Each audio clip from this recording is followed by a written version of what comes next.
Okay, welcome back. Today we're going to talk about thinking like an analyst, measurement mindset. One of the things that we're trying to do here is talk about how analysts need to think about measurement and how they need to communicate measurement to different individuals across an organization so that people have an appreciation and understanding for the work that you're doing.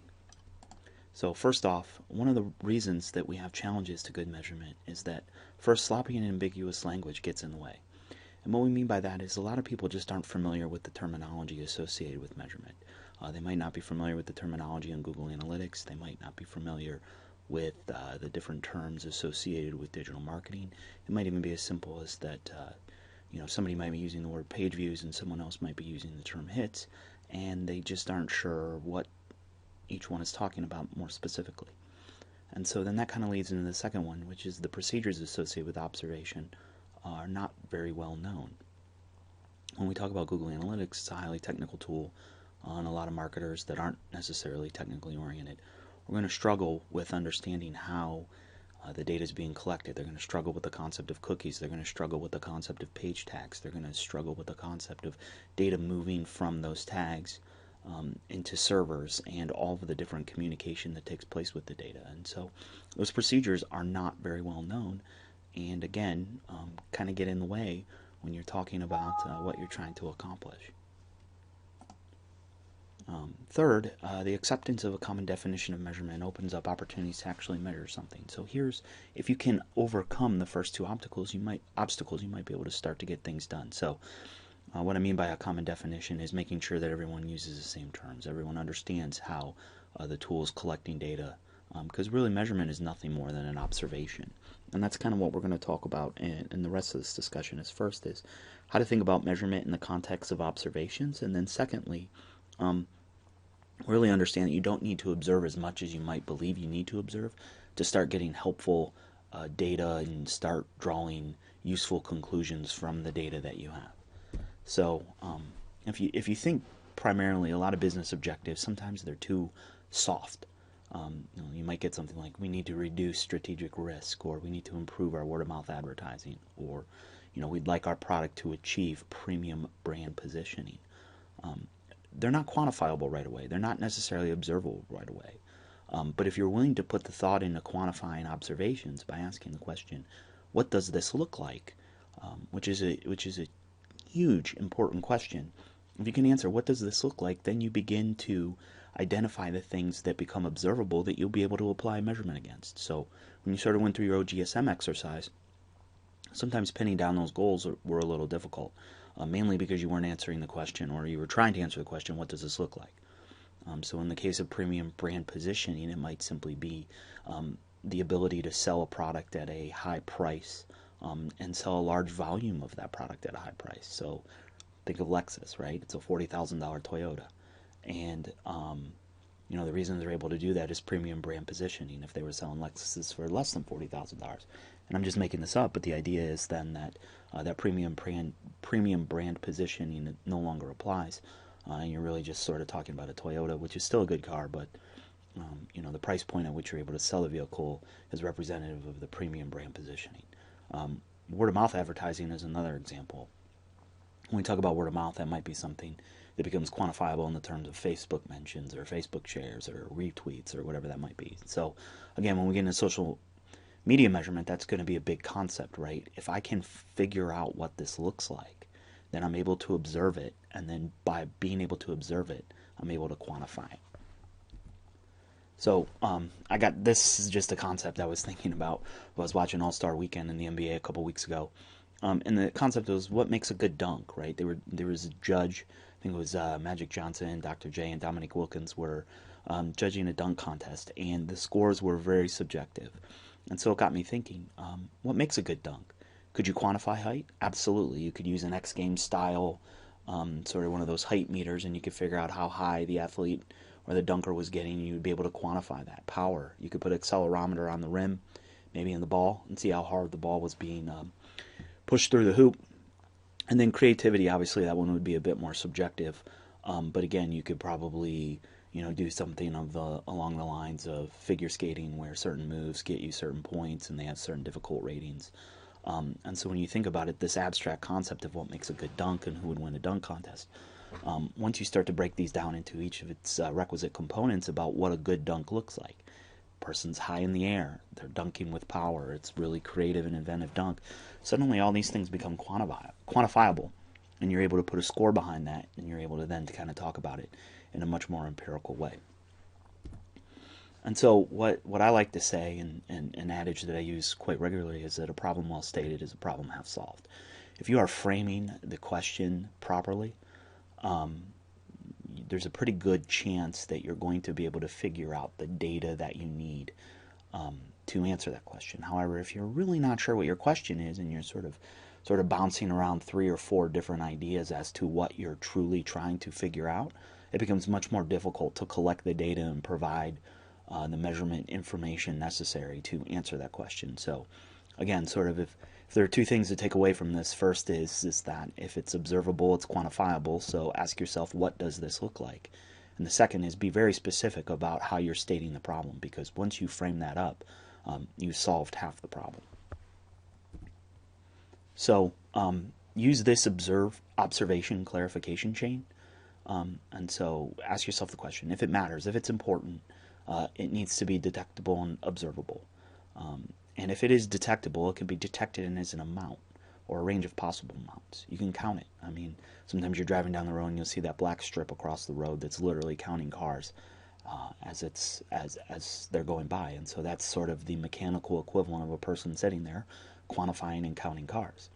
And so therefore, if it can be detected as a range of possible amounts, it can be measured, and it can be part of a statistical exercise, or it can be part of a attempt to quantify and provide data against a specific question. And so think about that observation chain as you're working through different types of problems, or you're working through different types of marketing problems. So the second thing is if all of this is observable, the next question becomes, how much do I need? How many observations do I need to make? How much data do I need?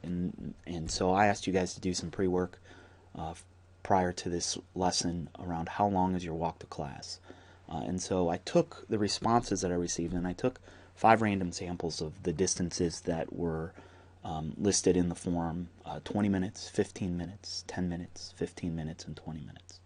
And there's this concept of the rule of 5, which you'll see is basically that there's a 93% chance that the median of a population is between the smallest and largest values in any random sample of the 5 from that population. And so even though we only had, I think, 8 responses when I put this together, you can see that that the rule of 5 held here. So the smallest walk that someone had to a class was 10 minutes, and then the longest walk somebody had was 20 minutes, and that the median length there was 15 minutes, and it fell between the smallest and largest values of the population. So there's another experiment that you want to conduct and say all for it. You can do that for extra credit. I'll post it in the assignment, where you can sort of take a measurement from a population, take 5 random samples, and then look at the likelihood that that the median of the numbers that you've collected is between the smallest and largest values. And so that's just something to think about.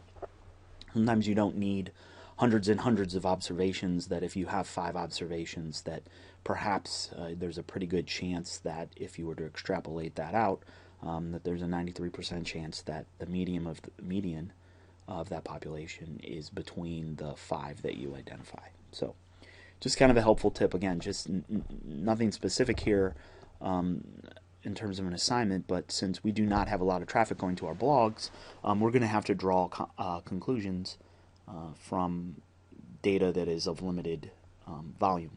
And so this is a concept that you'll be able to apply in your analysis paper later on in the semester. Another person that I want to talk about is Enrico Fermi. So he was part of the Manhattan Project, but aside to his contributions to the development of the atomic bomb, he developed a methodology that is sometimes referred to as a Fermi estimation, where it's basically using approximation and the identification of assumptions to figure out complex problems. And so he has a classic or famous Fermi problem, which is, how many piano tuners are there in Chicago? And so what this does is the solution really involves a series of different estimates that lead you to an answer that is pretty correct. And the thinking is that while each assumption is not correct, a series of assumptions will be equally high or low against what a correct number would be. And so in the example of the piano tuners, he basically assumes that there are 5 million people living in Chicago at the time, and then on average there were 2 people in each household.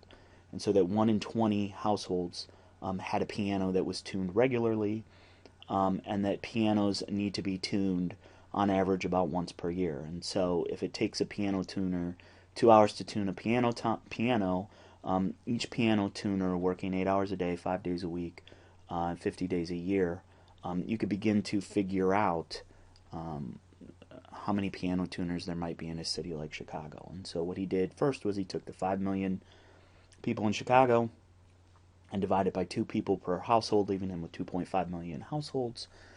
Then he assumed that there was 1 piano in every 20 households, and that piano would only need to be tuned once per year. And so he basically surmised that there were 125,000 piano tunings available per year in Chicago.